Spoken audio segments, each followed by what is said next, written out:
Goeiemôre, dit is Woensdag die 2de Julie.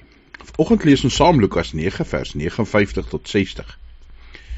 Jesus het hier vir 'n ander een gesê, volg my.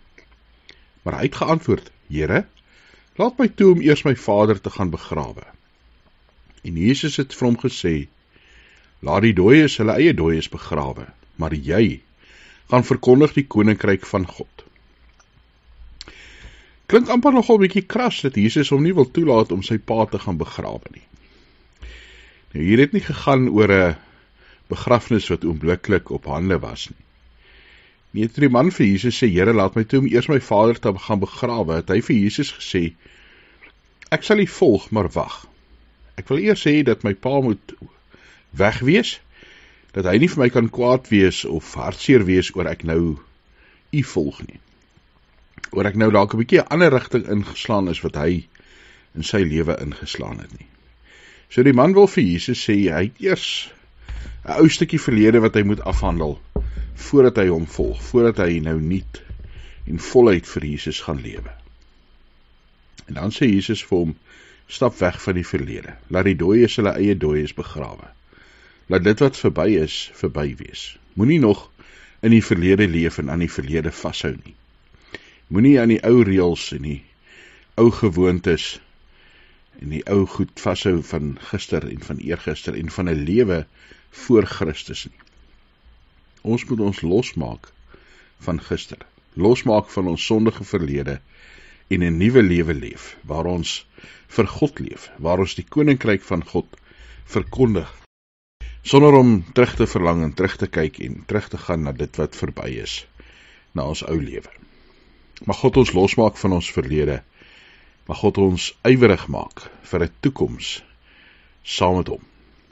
Dankie Here dat ons in u genade kan leef.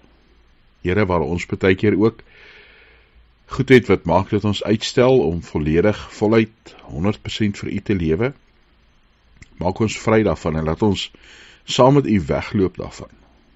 Dat ons nie na ons ou sondige lewe sal terugkrabbel en die hele tyd eers dit wil gaan doen voor ons u volg, dat wil gaan doen voor ons 100% deel is van u koninkryk en van u genade nie. Vergewe ons waar ons maar baie keer terugsak, maak ons deur die Gees nuut. Ja Here, maak ons deur die Gees ywerig om u woord te verkondig, om vir u te leef, om u kinders te wees. Dankie dat ons weet, u liefde is groter as ons sonde, groter as ons krisisse, ja Here, groter as wat ons ooit kan dink. Geef vir ons die krag wat ons nodig het vir vandag, die wysheid en die besluite wat geneem moet word. Here, geef vir ons 'n oop gemoed om u raak te sien, oë wat sien dat u in die wêreld besig is. Ja Here, ore wat hoor wat u vir ons sê, hande en voete wat gewillig is om u te volg. Dankie dat ons vir mekaar kan bid as gemeente, vir hulle wat hartseer is, siek is in die hospitaal.